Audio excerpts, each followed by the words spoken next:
Amin. Kita berikan kemuliaan yang paling meriah buat Tuhan. Haleluya. Silakan duduk. Puji nama Tuhan.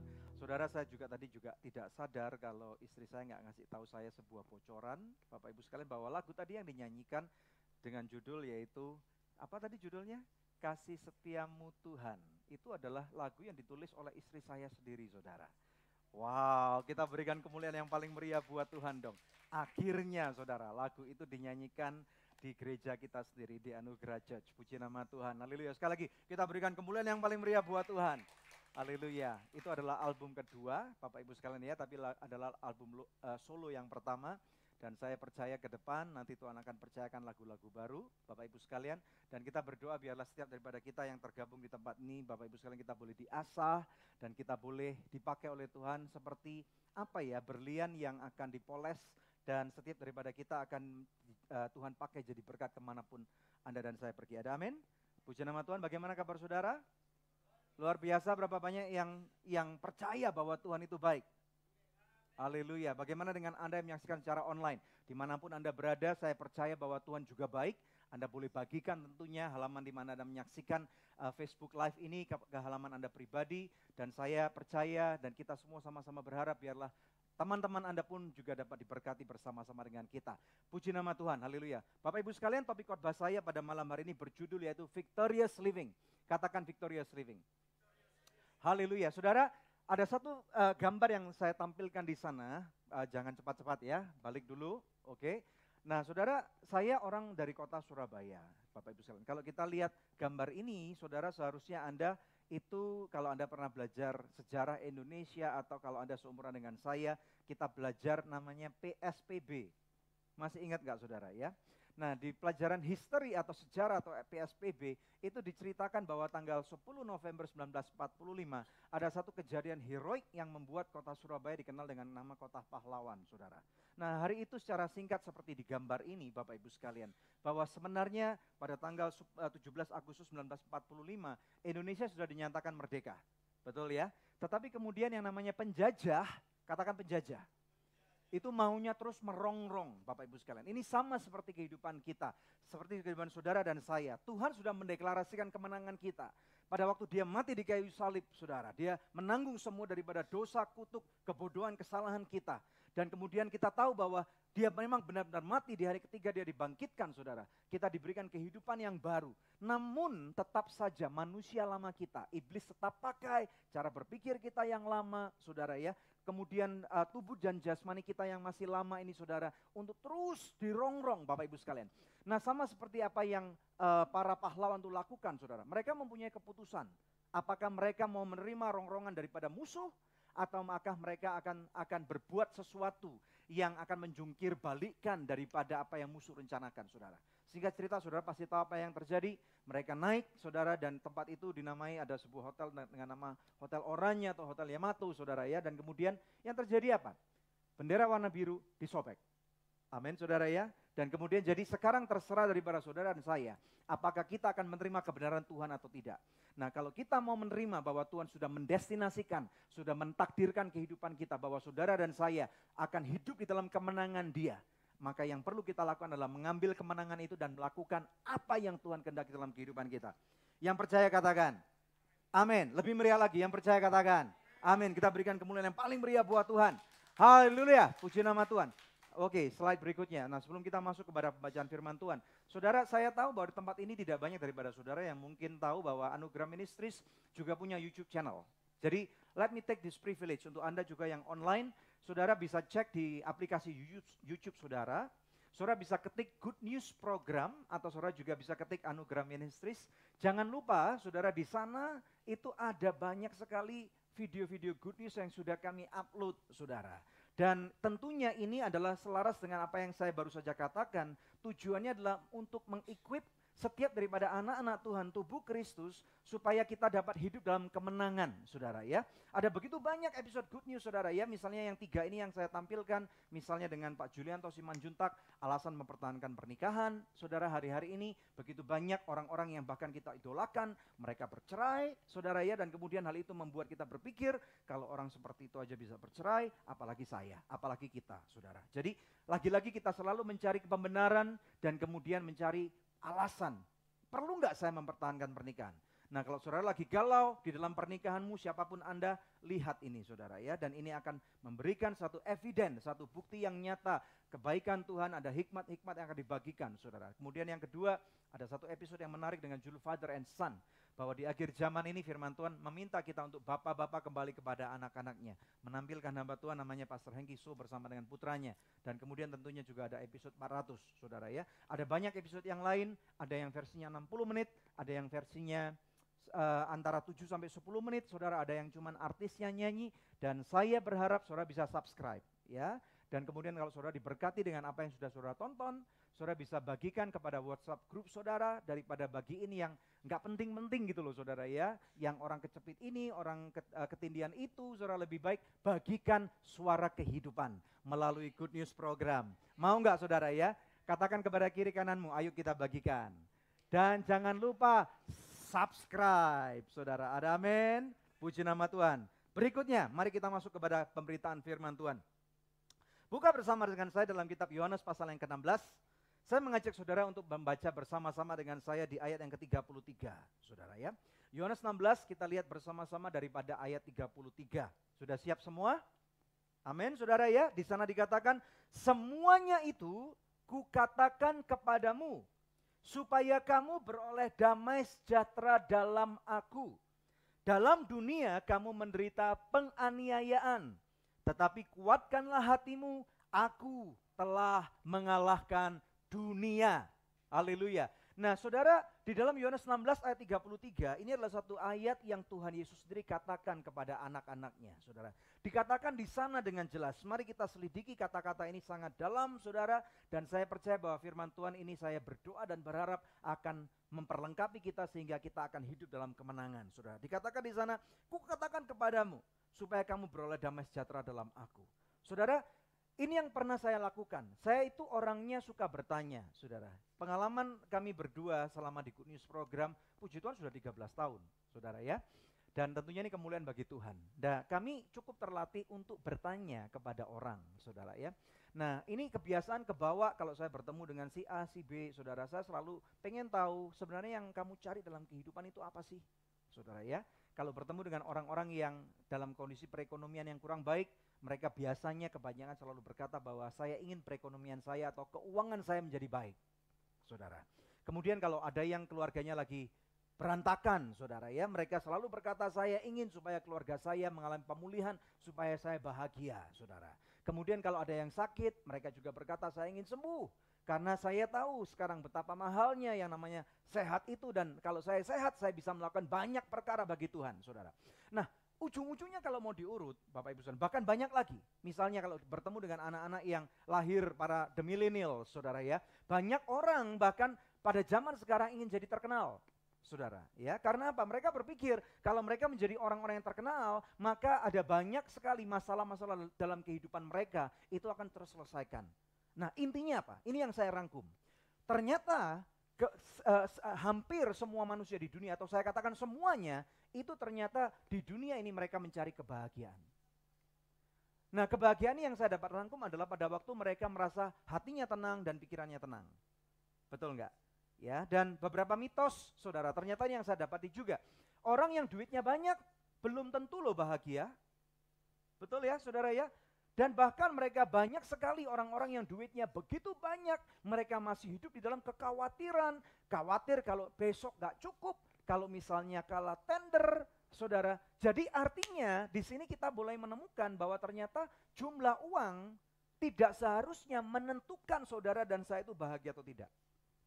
Sebaliknya, saya juga pernah bertemu dengan orang-orang yang sangat sederhana. Ini cuma untuk suatu komparasi, saudara. Ya, orang-orang yang sederhana, rumahnya tidak mewah, mungkin transportasinya misalnya sepeda motornya atau mobilnya atau bahkan nggak punya mobil, saudara. Tetapi kalau saya lihat di dalam kehidupannya ada banyak orang-orang yang lebih sederhana ini, mereka lebih bahagia. Ada amin, saudara. Nah jadi di sini membuktikan bahwa sebenarnya jumlah uang tidak selalu menentukan jaminan akan kebahagiaan kita. Termasuk popularitas, termasuk kecantikan, termasuk kekayaan, saudara. Nah Tuhan Yesus sudah berkata, kalau kamu mau bahagia, saudara. Dikatakan di sana damai sejahtera, saudara. Maka kamu akan temukan hal itu di dalam aku. Jelas nggak? Jadi jangan sampai kita mau mencari semua yang namanya kebahagiaan yang kita pikir akan membuat kita merasa damai sejahtera, saudara, dari apa yang tadi saya sebutkan itu. Nah, di dalam Alkitab bahasa yang saya akan bahas dari segi ini, saudara, karena ini lebih jelas kata-katanya. Saya kutip dari versi The Amplified Bible. Nanti saya akan jabarkan supaya saudara mengerti lebih dalam. Dikatakan di sana, I have told you these things so that in me you may have not just peace but perfect peace. Dikatakan supaya di dalam aku kamu akan mempunyai damai sejahtera yang sempurna, saudara. Dan Tuhan Yesus katakan di bagian ayat yang lain bahwa damai sejahtera yang dia berikan kepada kita ini bukan damai sejahtera yang sama yang diberikan dan dijanjikan oleh dunia. Ada amin enggak, Bapak Ibu sekalian? Dan bahkan Tuhan Yesus berkata, saudara, untuk mendapatnya you have to live in me, so that kamu akan mendapatkannya di dalam aku. Dan dia berkata in the world, di dalam dunia you have tribulation. Tribulation itu aniaya, distress itu tekanan, saudara ya. Dan kemudian suffering, Bapak Ibu sekalian. Tuhan Yesus sudah berkata ini. Jadi artinya pada waktu kita menerima Yesus sebagai Tuhan dan Juru Selamat, Bapak Ibu sekalian, tidak otomatis bahwa semua masalah saudara akan selesai. Tidak otomatis bahwa saldomu tiba-tiba menjadi 10 miliar. Bapak Ibu sekalian, tidak berarti tiba-tiba sakitmu otomatis sembuh, saudara. Kalaupun itu terjadi, ini by grace, karena kasih karunia. Dan di dalam kasih karunia, kita tahu bahwa Tuhan pasti punya tujuan. Nah, kalaupun kita belum mengalami apa yang kita impikan, saudara, Tuhan Yesus sudah berkata itu, bahwa kita akan mengalami ini tadi. Ada yang namanya aniaya, tekanan kehidupan, dan bahkan penderitaan. Saya tidak tahu apa yang saudara lagi hadapi pada saat-saat ini, Bapak Ibu sekalian. 3 hal ini dapat datang dalam berbagai macam rupa yang beraneka ragam, Bapak Ibu sekalian. Yang kerap kali saya katakan, kita pikir seseorang ini, kita harapkan orang ini menjadi teman yang baik, ternyata nikam dari belakang, saudara. Kita pikir, Bapak Ibu sekalian, orang itu menjadi panutan, seorang pemimpin yang luar biasa, ternyata pada waktu kita kenali kehidupannya, saudara, kita begitu kecewa. Bapak Ibu sekalian, betul ya? Pernah ngalami ini Bapak Ibu sekalian? Nah, dikatakan oleh Tuhan Yesus, but be courageous. Tetapi kuatkanlah hatimu. Be confident, be undoubted. Jadilah engkau percaya diri. Jadilah engkau tidak bimbang. And be filled with joy. Malah Tuhan katakan, pada waktu engkau menghadapi ini semua, diisilah engkau dengan sukacita. Kita seringkali bertanya, Tuhan Yesus bagaimana caranya pada waktu kita menghadapi tekanan kehidupan, masalah tagihan atau masalah hutang yang belum selesai dibayarkan, atau masalah keluarga, masalah istri meninggalkan suami, suami ninggalin istri, anak yang misalnya bermasalah, tidak percaya dengan Tuhan, disuruh ke gereja nggak mau, malah sekarang melawan orang tua. Bapak Ibu sekalian, kita kemudian mulai berpikir, bagaimana mungkin Tuhan saya bisa sukacita? Saudara, sukacita kita tidak seharusnya diukur dengan kekuatan atau apa yang dapat kita lakukan dan kita rasakan di dunia ini. Tetapi sukacita kita itu diukur bagaimana Tuhan mengasihi saudara dan saya. Yang percaya katakan amin. Coba lihat kiri kanannya saudara. Coba lihat wajah-wajah mereka. Katakan kepada mereka, sukacita dong. Katakan kepada mereka juga, Tuhan Yesus mengasihi kamu. Ada amin saudara ya. Karena Tuhan mengasihi kita, maka kita punya sukacita yang berlimpah, saudara. Dan Tuhan Yesus berkatakan di sana, kenapa kita perlu sukacita? Karena ini ada satu hal, saudara. I have overcome the world. Aku telah mengalahkan dunia. Haleluya. Jadi segala apapun juga yang pernah kita alami di muka bumi ini, bukan barang baru bagi Tuhan. Saudara, dikatakan di sana, my conquest is accomplished. Bahwa petualangan saya sudah terselesaikan. My victory abiding. Jadi kemenangan sudah ada di tanganku. Saudara, kemenangan ini adalah hak miliknya yang Tuhan sudah terima atas apa yang dia sudah kerjakan. Dan sekarang dia mau bagikan untuk setiap daripada saudara dan saya, anak-anaknya yang percaya katakan, amin. Berikan kemuliaan yang paling meriah buat dia, Tuhan Yesus Kristus. Haleluya saudara. Nah kita lihat slide berikutnya Bapak Ibu sekalian. Kita tahu memang ada banyak pertempuran dalam kehidupan kita. Mulai kita bangun tidur, kadang-kadang ada serangan-serangan dalam pikiran kita, ada kekhawatiran, saudara, namanya juga manusia. Nah, saya mau kita bersama malam ini akan belajar dari satu orang yang bernama Daud, saudara. Saya janji tidak akan berkhotbah atau mengulang terlalu banyak seperti sekolah minggu tentang bagaimana Daud mengalahkan Goliat, saudara ya. Tetapi ada satu ayat yang perlu kita kutip. 1 Samuel 17 ayat 47. Di dalam Alkitab bahasa Inggris ini keren banget Bapak Ibu sekalian. Bahasa Indonesianya kurang tepat, saudara. Tetapi bahasa Inggrisnya ini keren banget. Karena dikatakan di sana, the battle belongs to the Lord. Jadi apapun dalam kehidupanmu, saudara, sesuatu yang berkecamuk dalam kehidupan saudara, sesuatu yang bahkan membuat engkau ingin undur dari Tuhan, sesuatu yang bahkan mau menerkam kesehatan saudara, mau membuat engkau mati bahkan, mau membuat engkau kehilangan harapan, kehilangan arah kehidupan saudara, saudara bahkan hampir kehilangan pengharapan. Mulai sekarang, diam sejenak. Jadilah seperti Daud. Dan dia memandang kepada Goliat itu dan berkata, my battle belongs to the Lord. Pertempuranku adalah miliknya Tuhan. Amin, saudara. Bukankah firman Tuhan sudah berkata bahwa dirimu bukan milikmu lagi, tetapi engkau sudah ditebus dengan darah daripada anak domba. Jadi kalau yang lama sudah berlalu, yang baru sudah datang, Bapak Ibu sekalian, bahwa sekarang kita dipercaya, kita belajar akan kehidupan yang baru. Setiap daripada saudara dan saya, sekarang kita adalah orang-orang yang perlu belajar untuk mengerti kehidupan baru itu apa. Saya mau cerita sebelum saya masuk ke sana, saudara. 1993, saya lulus saya lulus SMA, saudara. Kami sekeluarga pergi untuk ke Kanada waktu itu, saudara. Dan untuk ada di Kanada, saudara, saya harus belajar untuk mengadaptasikan hidup saya dengan kehidupan yang baru. Musimnya baru, saudara, kalau di tempat di mana saya berasal, saudara, di Indonesia kan kebanyakan ada 2 musim ya, saudara ya. Betul nggak ya? Yang musim pertama musim panas kan? Betul ya? Musim kedua musim lebih panas. Betul ya, Bapak Ibu sekalian. Tetapi kalau di Jakarta akhir-akhir ini nggak terlalu gitu, sehingga kadang-kadang kita lihat kalau kita di kebaktian atau di gereja-gereja bahwa banyak orang pakai jaket seperti saya, Bapak Ibu sekalian ya, atau di kantor-kantor di Jakarta itu udah dingin banget gitu, Bapak Ibu sekalian. Ya, nah saya harus adjust, saya harus mau beradaptasi dengan musim yang baru. Ada 4 musim. Makanan yang saya suka biasa makan di rumah saya dulu nggak bisa saya dapatkan lagi. Saya harus mau belajar untuk makanan-makanan yang baru. Di rumah ada mama, di sana nggak ada mama, saudara. Di sana di rumah ada Simba atau ada orang-orang asisten-asisten rumah tangga. Di sana nggak ada lagi, saudara. Di sana biasanya saya mau pakai baju kalau di rumah nih, saudara ya. Saya tinggal tarik, kemudian baju runtuh, saudara ya. Dan kemudian waktu saya kuliah, saya harus cuci baju sendiri, Bapak Ibu, tapi bukan cuci pakai tangan untungnya. Pakai dryer, saudara, tapi harus mau gosok, Bapak Ibu sekalian ya. Jadi kadang-kadang saudara tahu lah ya, saya rasa di sini kebanyakan anak-anak kos ngalami, saudara, kalau males lagi ngelempit baju bisa menggunung. Iya Pak ya? Saya melihat wajah-wajah yang sangat polos di sini, saudara, dan semuanya pasti baik, Bapak Ibu sekalian ya. Nah, saya harus mau belajar ini semua. Nah, inilah yang saya lagi katakan, inilah yang saya lagi khotbahkan, bahwa kita menjadi anak Tuhan, saudara, Tuhan sudah berikan hidup yang baru buat kamu dan saya. Tetapi kerap kali di dalam proses itu, di dalam pembelajaran atau transisi ini, Bapak Ibu sekalian, sering kali kita lost, kita bingung, kita give up, saudara. Karena apa? Kita mulai bertanya, Tuhan kenapa? Apa purpose-nya? Apa untungnya? Ini semua masalah-masalah yang saya hadapi.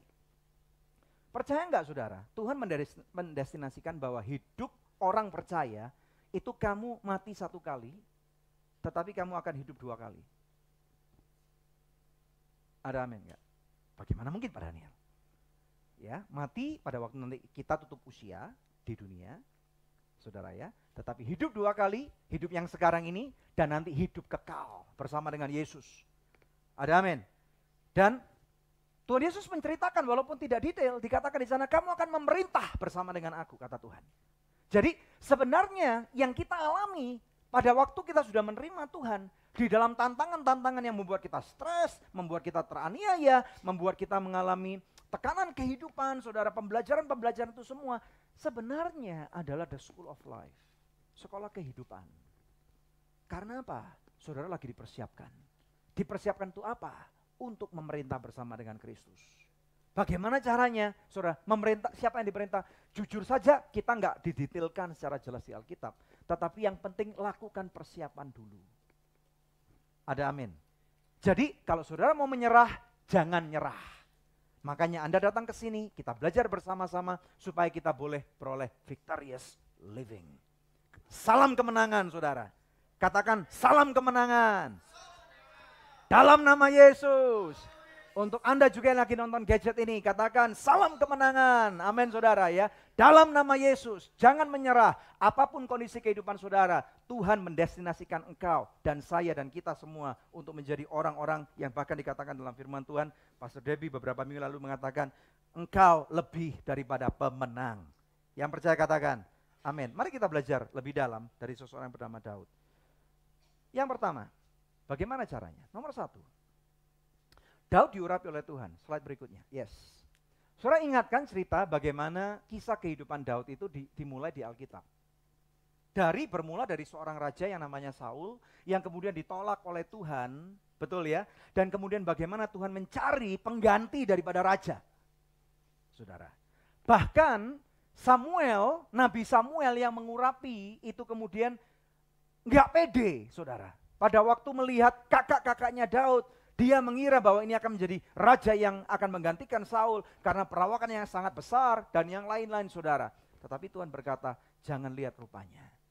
Bapak Ibu saudara, saudara bisa bayangkan kan, pernah mendengar kata-kata ini kan, bapaknya aja lupa kalau punya anak Daud, underdog.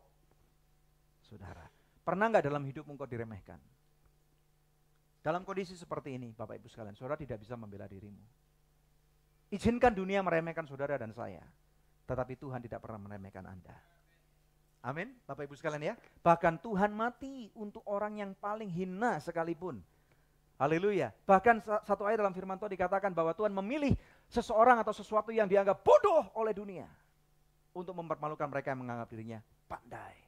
Jadi siapapun engkau, percayalah. Selama saudara mulai percaya di dalam nama Yesus. Saudara mulai mengaminkan apa yang firman Tuhan mulai katakan, engkau menerima janji keselamatan itu.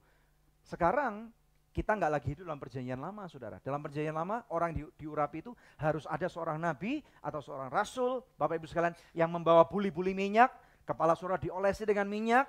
Bapak Ibu sekalian seperti dikatakan minyak di kepala Harun, yang dari kepala turun ke janggut dan sampai ke jubahnya turun, Bapak Ibu sekalian, itu model urapan perjanjian lama.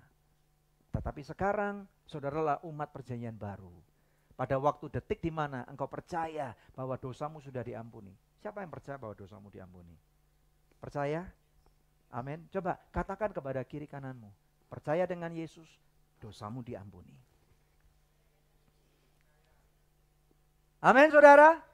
Engkau percaya dengan Tuhan Yesus, dosamu diampuni. Artinya, Bapak Ibu sekalian, otomatis dikatakan di sana engkau jadi anaknya Tuhan.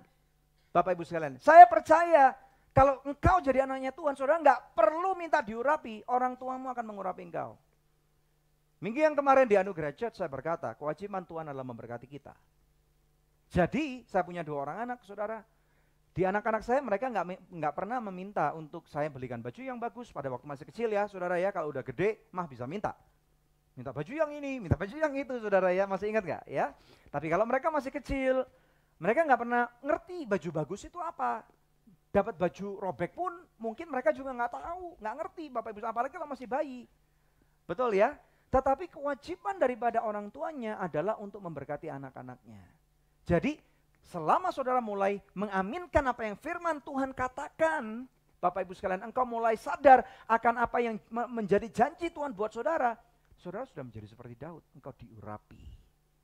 Dalam firman Tuhan dikatakan, bukan kamu yang memilih aku, tetapi aku yang memilih kamu. Engkau dipilih oleh Tuhan. Katakan kepada diri saudara sendiri, katakan, aku sudah dipilih oleh Tuhan. Amin. Pak, kadang-kadang tapi saya masih sakit loh. Sudah deh, percaya dulu. Engkau sudah dipilih oleh Tuhan. Pak, kadang-kadang saya masih ketipu orang loh. Sudah deh, percaya kamu sudah dipilih oleh Tuhan. Ada amin, saudara ya? Daud diurapi oleh Tuhan dan ini adalah modal pertama daripada seseorang yang bernama Daud. Haleluya. Terima pengurapan ini saudara. Saya percaya bahwa Tuhan mengurapi saudara. Karena Tuhan punya rencana yang besar. Sama seperti Tuhan sudah mengurapi Daud. Karena Tuhan melihat jauh ke depan. Bahkan sebelum Daud mengerti bahwa dia akan dijadikan raja. Jadi hari ini kerap kali dalam kehidupan kita sebagai anaknya Tuhan. Kita tidak mengerti atau belum paham sepenuhnya apa yang menjadi panggilan Tuhan. Atau kehendak Tuhan dalam kehidupan kita. Tetapi percayalah bahwa Tuhan sudah melihat hidupmu jauh ke depan. Bahkan dalam ayat firman Tuhan dikatakan Tuhan sudah merencanakan engkau sejak dia sudah menyusun fondasi daripada bumi ini Bapak Ibu sekalian. Namamu sudah dicatat oleh Tuhan. Bahkan Tuhan sudah merencanakan kapan kau lahir. Langkah orang benar itu diatur oleh Tuhan. Dan bahkan dalam ayat firman Tuhan dikatakan 7 kali orang benar jatuh. Tetapi Tuhan tidak akan membiarkan kau tergeletak. Berikan kemuliaan yang paling meriah buat Tuhan. Haleluya. Yang kedua saudara, setelah Daud diurapi oleh Tuhan, what is next? Istri saya kadang-kadang orang Jawa bilang keteolen kalau ngikutin saya. Karena saya selalu bertanya ini. Tuhan, what is next? Selanjutnya apa Tuhan? Ya. Nah, selanjutnya yang Daud lakukan adalah dia setia dan belajar dari kehidupan sehari-hari. Saudara tahu nggak? Pada waktu Daud diurapi dan kemudian the moment dia dimahkotai untuk menjadi raja, itu perlu waktu sekitar 13 tahun. Lama nggak? Lama saudara. Saya bisa bayangkan pada waktu Daud sudah dipanggil oleh Nabi Samuel, oleh papanya saudara. Dia pada waktu mau diurapi, dia pasti ngambil handphonenya, dia langsung Instagram live. Bapak Ibu sekalian dia langsung selfie. Saudara dia udah mulai ditepoki tangan oleh teman-temannya. Teman-temannya udah press hot gitu saudara ya. Udah begitu banyak, ini heboh banget. The next king saudara of Israel being anointed Bapak Ibu sekalian. Kemudian besoknya betul enggak? 13 tahun. Saudara, kalau saudara belum menikmati, merasakan apa yang menjadi penggenapan daripada rencana Tuhan sepenuhnya, berarti saudara, you are still at the learning curve. Tuhan masih saudara mau belajar seperti apa yang Daud alami, dan Daud setia kepada hal yang kecil. Tuhan Yesus, saudara, ayat ini sering kali kita kutip di mimbar ini saudara. Bahwa Tuhan Yesus kerap kali berkata bahwa setia kepada hal yang kecil, maka kamu akan dipercaya kepada hal yang besar. Haleluya. Learn to understand why you are messy. Belajarlah mulai mengerti kenapa hidupmu berantakan. Saudara, orang bilang pengalaman adalah guru yang terbaik. Bapak Ibu sekalian. Tetapi saudara jangan cuma jadikan pengalaman itu cuma guru yang terbaik saja. Tetapi mulailah mengerti kenapa kesalahan itu bisa terjadi. Kenapa kerugian itu bisa terjadi? Mulailah bertanya kepada Tuhan, Tuhan bagaimana mungkin saya bisa menghindari ini nanti ke depannya lagi? Ada amin enggak? Belajar saudara setia. Saudara tahu kan apa yang Daud lakukan pada waktu dia belajar menjaga embeknya itu saudara? Bukan cuman dia bermain-main Bapak Ibu sekalian, bukan cuman dia menyembah Tuhan saja, betul kan ya? Tetapi pada waktu itu ada juga serangan-serangan daripada musuh. Musuhnya siapa saudara? Pada waktu dia menjaga kambing dombanya? Serigala, beruang, singa, saudara, predator-predator yang mau memakan, menerkam daripada kambing dombanya. Saudara, Daud tidak pernah tahu bahwa itu adalah persiapan yang sangat penting. Masalah yang kamu hadapi sekarang ini, firman Tuhan mencatat 1 Korintus 13 adalah masalah biasa. Saudara, jangan cengeng. Amin, saudara. Daud pada waktu dia menghadapi kambingnya itu mau diterkam oleh harimau, oleh singa, oleh siapapun juga, dia nggak berkata, "Alamak, tolong! Cubingnya, help!" Saudara. Tetapi dia mendapatkan kekuatan daripada Tuhan. Saudara. Dan pada waktu dia setia kepada hal yang itu, saudara, Daud mulai belajar daripada kehidupan sehari-hari. Saudara. Bahkan seperti yang Rasul Paulus katakan, "Hai maut, mana ngengatmu? Serang aku kembali, aku tidak takut." Raja Daud, saudara, dalam Mazmur 23. Dari pengalaman kehidupannya, kita belajar sesuatu yang sangat berharga. Gadamu dan tongkatmu, itu yang melindungi aku. Pada waktu kita tidak berani untuk menghadapi kehidupan realita kehidupan kita, saudara, maka artinya saudara tidak akan pernah mengalami kepenuhan manifestasi daripada kekuasaan dan kekuatan Tuhan yang terkandung dalam diri saudara. Saudara, Bapak Ibu sekalian dengar baik-baik. Engkau membawa atau mengandung satu rencana Tuhan yang besar. Dengar baik-baik. Biasanya kita selalu berfokus kepada hal ini. Ini namanya potensi. Katakan potensi. Saudara ya, saya bahkan suka sekali berkhotbah, kita harus mengandung dulu. Bagaimana pelayanan ini bisa timbul? Baik anugerah ministris dan semua program-program yang ada, bagaimana caranya supaya itu bisa termanifestasi. Saya pernah beberapa kali mengatakan kita harus mengandung dalam roh. Saudara, katakan mengandung. Ini namanya potensi, saudara. Tetapi rupanya hari-hari ini kita mesti tahu potensi saja nggak cukup. Bapak Ibu sekalian. Fakta tadi Daud sudah diurapi oleh Tuhan, ini fakta nggak? Fakta ya. Daud tahu nggak kalau dia harus tunggu 13 tahun? Halo? Nggak tahu. Kita yang tahu. Karena kita tinggal ambil Alkitab, atau kalau saudara belum pernah membaca sampai tuntas, saudara cuma mendengarkan apa yang firman Tuhan dikatakan oleh para hamba Tuhan, dikatakan oleh saya tadi, 13 tahun. Daud tahu nggak bahwa penantian dia akan menunggu 13 tahun lamanya? Enggak tahu, saudara. Tetapi orang yang setia kepada hal yang kecil tadi, yang kita lihat ternyata bukan cuman potensinya. Saul potensinya juga sudah besar, apalagi dia sudah menjadi raja. Tetapi yang terjadi apa? Kalau dibandingkan apple to apple Saul dan Daud, patron. Saudara, dari kita setia kepada hal yang kecil akan terbentuk satu pattern, patron. Ya, pola kalau saudara zaman dulu dikatakan orang belajar jahit, saudara ya, ada polanya. Bapak Ibu sekalian. Nah, saudara dengar baik-baik. Zaman sekarang kita semua ngerti teknologi, apalagi kita tinggal di Jakarta. Ya. Berhati-hati kalau saudara login, Bapak Ibu sekalian ya, dikatakan di sana kadang-kadang kalau kita masukin mesin ATM, kartu ATM kita, kadang-kadang kalau kita nggak berhati-hati bisa ada yang namanya apa ya, saya lupa itu, ada skimmernya atau whatever, atau kalau saudara lagi login, tiba-tiba saudara pernah melihat di Facebook teman saudara dikatakan di sana kalau ada orang minta duit, jangan dilayani karena akunku kena hack. Betul ya? Saudara tahu bagaimana hacker itu bisa masuk menerobos.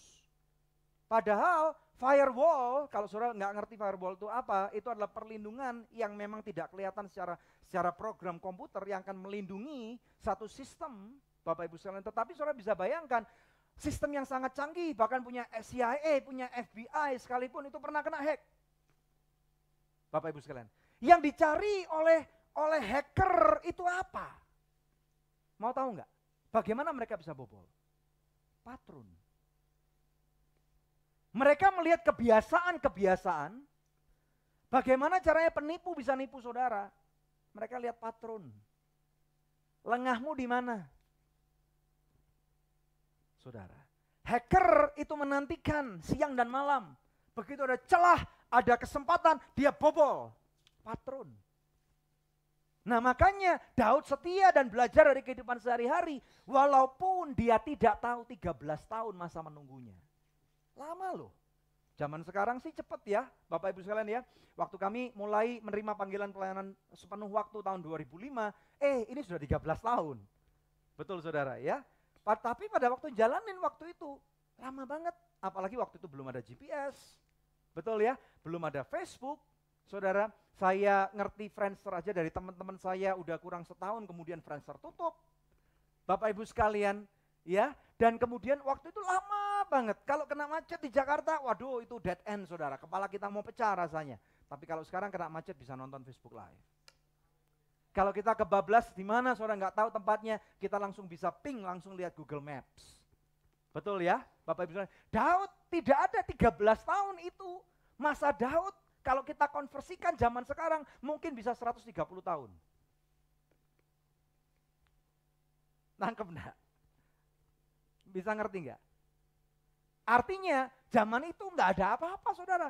Dia cuman punya satu kebiasaan menyembah Tuhan. Tetapi di tengah-tengah menyembah Tuhan, dia selalu mau setia, belajar dari kehidupan sehari-hari. Bagaimana dengan Anda dan saya? Mau nggak Anda belajar? Mau nggak Anda setia kepada hal yang kecil? Dari apa sih Pak Daniel? Dari hal yang Tuhan percayakan aja dari kehidupanmu sehari-hari. Saudara, lihat patronmu. Nggak usah ragu lagi tentang potensimu. Masing-masing Anda dan saya punya potensi yang sangat besar. No doubt about it.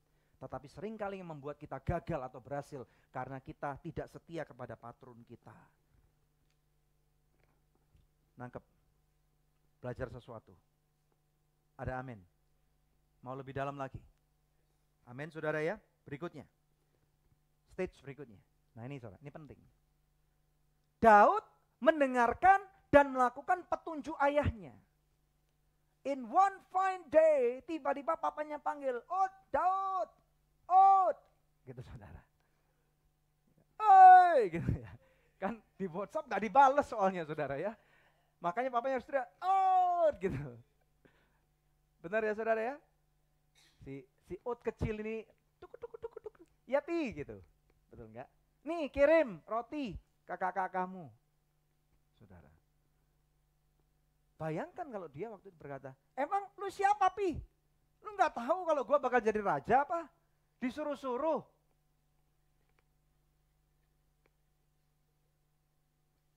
Betul nggak saudara?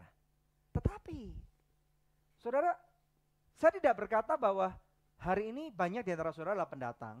Saudara, tidak ada orang tuamu bersama dengan engkau pada saat ini. Tetapi Tuhan taruh pemimpin-pemimpin di dalam kehidupan saudara. Identify pemimpin itu apakah akan menjatuhkan engkau atau membangun engkau. Nangkep enggak? Nah, saya mulai belajar Bapak Ibu sekalian pada waktu Tuhan mulai memberikan perintah untuk kami berdua untuk mulai menanam anugerah church. Saudara, di sana saya mulai mempunyai begitu banyak pengertian tentang komitmen di gereja lokal. Saya belajar banyak. Ternyata apa yang banyak orang termasuk kami pada waktu kami tidak ada pelayanan dulu saudara, kami berkeliling dari satu gereja ke gereja lain dengan dalih untuk melihat, untuk belajar, untuk mengenal, it's all good. Tidak ada yang jelek. Tetapi tidak ada satu level komitmen, tidak ada orang yang akan menegur kehidupan kami untuk kemudian membuat komitmen dan ada akuntabilitas. Identify pemimpin-pemimpin dalam kehidupan saudara yang Tuhan taruh, apakah mereka akan membangun hidupmu atau menghancurkan hidup saudara. Nangkep gak? Kalau saudara sudah bisa melihat patron, lagi-lagi patron. Bukan cuma hidup kita yang perlu memproduksi patron yang ada, supaya kita bisa mengelola potensi yang Tuhan berikan kepada kita. Tetapi lihat patron daripada pemimpin Anda. Saudara, waktu itu akan membuktikan. Makanya kita nggak mungkin bisa percaya kepada orang baru 100%. Kita berikan kehidupan kita dari kepala sampai kaki. Itu tidak seharusnya kita lakukan memang sih. Betul ya Bapak Ibu. Tetapi selagi saudara mulai membangun relationship di tempat ini bersama dengan kami misalnya. Lihat patron Bapak Ibu sekalian. Dan kami mau lihat patron Anda. Apa yang Anda bisa lakukan dan apa yang kami bisa lakukan. Let's do it together.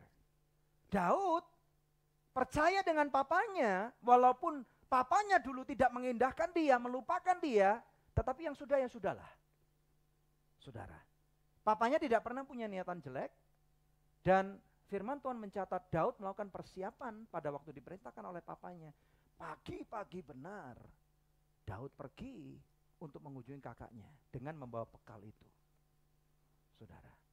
Saudara perlu punya orang-orang yang lebih tua secara rohani daripada saudara. Bisa kakak rohani, bisa orang tua rohani, Bapak Ibu sekalian ya.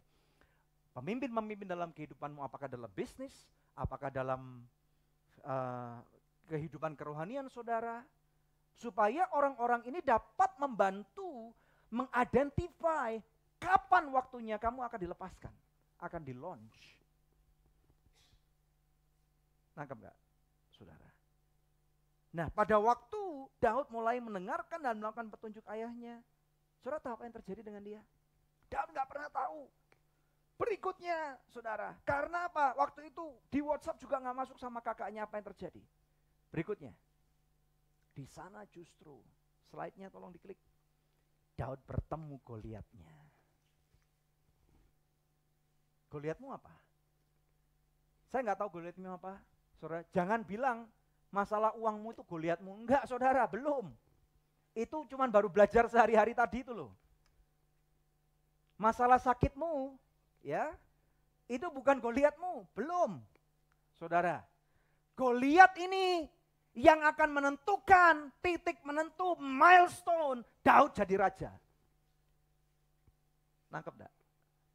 Jangan bilang kebodohanmu kemarin waktu ditipu orang, itu Goliatmu, bukan. Itu belum apa-apa. Karena musuhmu melihat patron, engkau kena tipu. Nangkep enggak, saudara? Tetapi pada waktu engkau mulai mengerti ada orang-orang yang Tuhan taruh dalam kehidupanmu dan kemudian bersuara, saudara, dan kemudian engkau melakukan apa yang menjadi kehendak Tuhan, selaraskan dengan kebenaran firman Tuhan, saudara, di sana engkau akan bertemu dengan Goliatmu. Saya tidak tahu apa Goliat saudara, siapa Goliat saudara, kapan kau bertemu dengan Goliatmu, tetapi ada dua orang di lembah Elah itu, saudara. Dua tipe orang. Yang satu, mereka semua pakai baju sirah, tetapi mereka pipis di celana. Gara-gara ngelihat Goliat. Tetapi yang satu, saudara, tidak pakai baju sirah, tetapi dia mempunyai satu potensi yang sangat besar. Bukan cuma potensi yang dibawa, tetapi dia mempunyai patron yang sudah dibuktikan. Dan pada waktu dia melihat Goliat itu, dia berkata, "This is it, this is my destiny." Ini destinasi saya. Saudara, Tuhan tetapkan engkau untuk hidup dalam kemenangan. Kalau saudara hari ini belum hidup dalam kemenangan, jangan cuma nangis. Minta kepada Tuhan, Tuhan, engkau tidak jadikan aku, engkau tidak mati di kayu salib untuk hidupku kayak gini aja. I'm not satisfied, Lord. Saudara harus mulai tidak puas dengan hidup saudara. Saudara harus mulai berkata, is there enough for me? Is there anything more?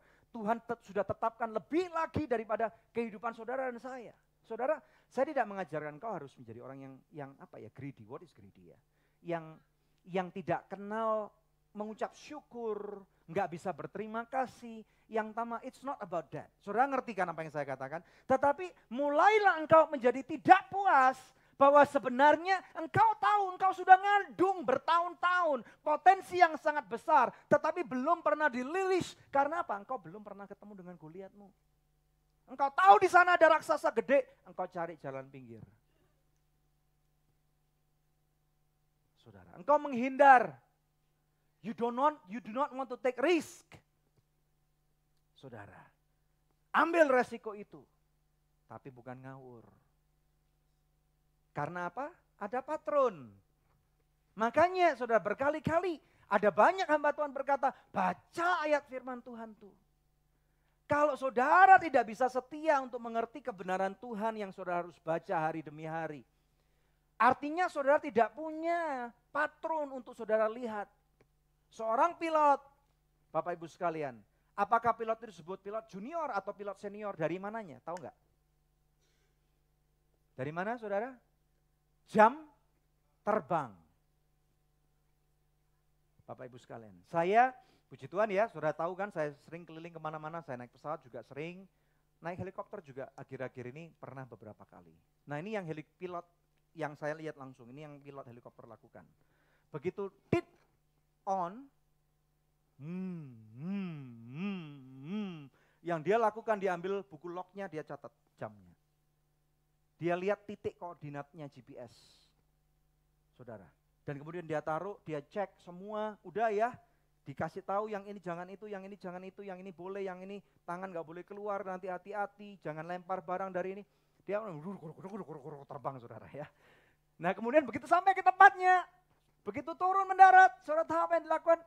Sebelum ini mesinnya dimatikan, dia ambil logbooknya, dia lihat timernya di jamnya, dia catat, dan lihat koordinat GPS-nya, dia catat. Satu lagi, sebelum dia mendarat, ini yang saya lakukan. Kenapa saya Nggak takut kalau naik helikopter. Karena helikopter itu kalau mesinnya mati, kita pasti jatuh. Karena nggak ada aerodinamika yang akan membuat helikopter itu glide atau apa ya? What is glide? Melayang. Saudara, itu kayak sebongkah batu, blung gitu saudara. Saudara tahu apa yang terjadi? Selama terbang, setiap 15 atau 20 menit, dia akan mengontak ke tower. Itu perjanjiannya. Setiap 15 atau 20 menit, dia akan ngontek ke tower. I'm located here at this coordinate, dia akan lapor. Kalau sampai 20 menit dia nggak lapor, dikasih waktu 10 menit, 30 menit. Kalau nggak lapor, itu akan SOS keluar. Patrun. Saya tidak ngajarin saudara untuk menjadi orang liar. Saya tidak ngajarin saudara untuk menjadi orang yang buas. Yang tamak, yang tidak tahu berterima kasih. Tapi masing-masing engkau sudah terlalu banyak. Kebanyakan daripada kita, kalau potensi nggak usah ragu deh. Melihat modelnya seperti ini semua, saudara coba lihat kiri kanan. Nggak usah ragu akan potensi, katakan. Ngomong saudara, nggak usah ragu akan potensimu. Amin. Tapi ragulah akan patronmu. Nangkep nggak sekarang? Ada patron yang menentukan sehingga pilot itu pilot junior atau pilot senior. Dilihat logbooknya nanti. Jam terbangnya berapa ribu jam. Bapak Ibu sekalian. Sama dengan kita, Tuhan itu sayang semua dengan kita. No doubt. Tuhan sudah mengorbankan segala-galanya buat kita. Bahkan ada ayat firman Tuhan yang mengatakan, dia yang kaya dibuat menjadi miskin, supaya kita yang miskin diperkaya. Dia yang pemilik surga, meninggalkan surga di dalam semua kemewahannya. Supaya kita memperoleh kehidupan yang penuh dengan kemenangan. Supaya kita memperoleh live life to the fullest. Menikmati semua kehidupan dalam potensi yang Tuhan sudah janjikan untuk kita nikmati. Hidupmu supaya baik bukan cuma nanti di surga, tapi di bumi saudara dan saya kita mempunyai potensi, mempunyai kesempatan untuk hidup lebih baik. Tapi patronnya bagaimana? Nangkep enggak? Jangan hindari Goliatmu, karena justru Daud perlu Goliat. Kalau enggak dia akan nunggu lebih lama. Saudara bisa bayangkan, kalau dia berkata, enggak enggak mau. Nangkep enggak? Enggak Daddy, I don't want. Biasanya ada anak-anak yang selalu tidak mau, saudara. Mengambil reverse psychology. Dan kemudian saudara bisa bayangkan, bisa-bisa Daud akan jadi raja 26 tahun kemudian. Atau bahkan 26 tahun 13 berapa? 39 tahun kemudian. Maaf saudara, sudah terlalu banyak daripada kita yang sudah menantikan berkali-kali janji Tuhan digenapi. Tetapi ternyata pada waktu Tuhan izinkan ada Goliat ada di depan kita, kita malah menyingkir. Lebih mudah menghindari Goliat daripada menghadapi Goliat.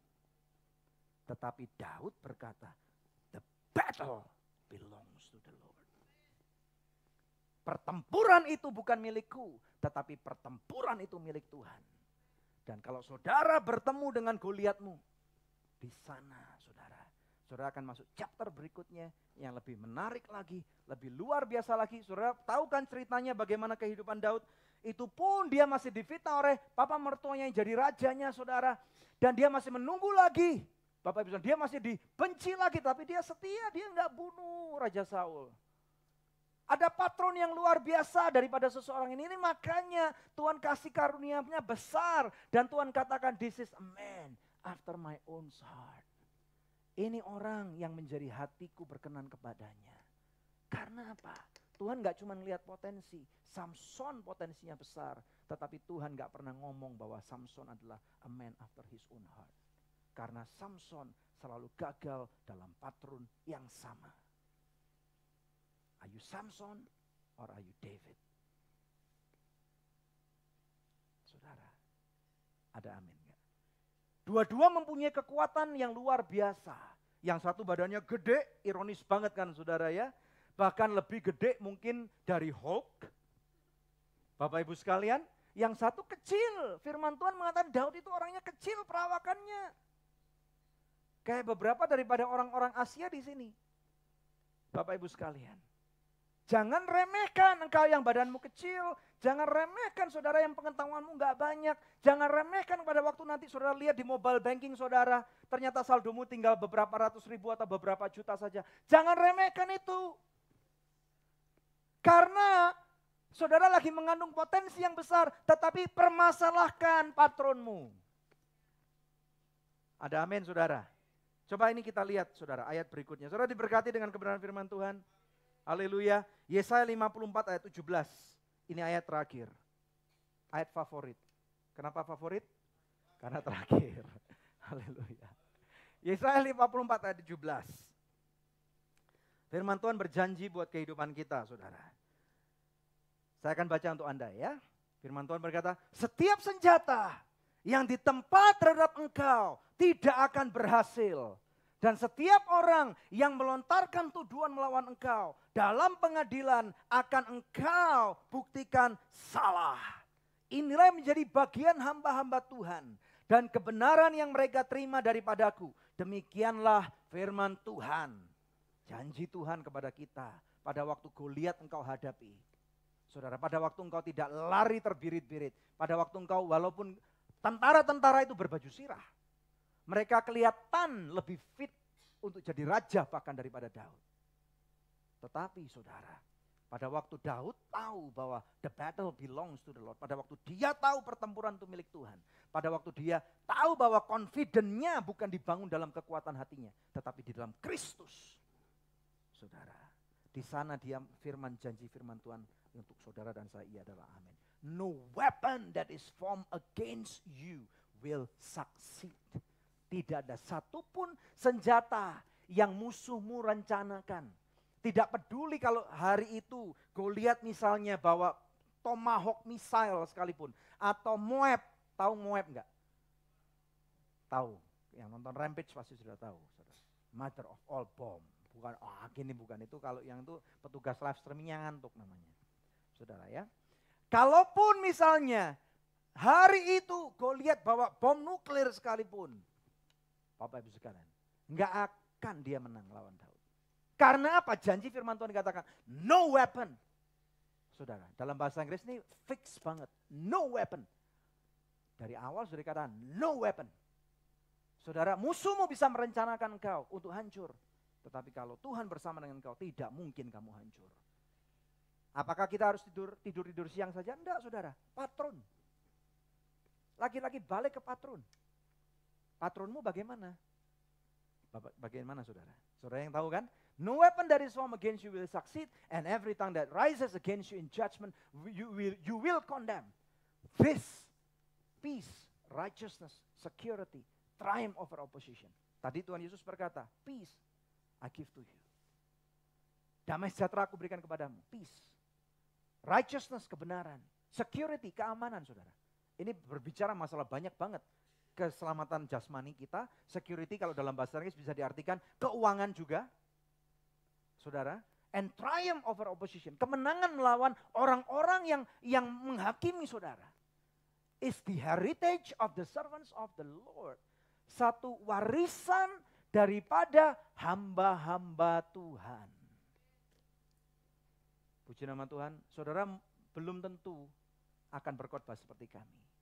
Tetapi saudara pun pada waktu keluar, engkau adalah hambanya Tuhan.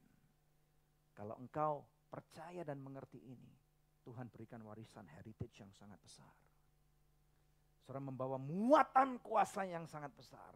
Lebih kuat daripada bom nuklir sekalipun. Lebih kuat daripada kekuatan apapun juga. Dan itu sudah ada dalam pihak saudara. Bila Yesus bersama dengan saudara, siapa lawanmu? Bahkan malaikat sekalipun tidak akan bisa melawan engkau kalau Yesus ada bersama dengan saudara. Haleluya. Dan dikatakan di sana, kebenaran yang mereka terima daripadaku. And this is their vindication from me. Vindication itu kalau dalam bahasa hukum adalah ketokan palu daripada hakim. Keputusannya tidak dapat diganggu gugat. Kasih setia Tuhan dalam kehidupanmu itu enggak dapat diganggu gugat. Saya undang tim pemuji untuk kembali ke tempatnya. Kita nyanyikan satu lagu ini, kasih setia Tuhan. And this is their vindication from me, says the Lord. Yes. Persiapkan hati saudara, Kita juga nanti akan mengambil perjamuan kudus.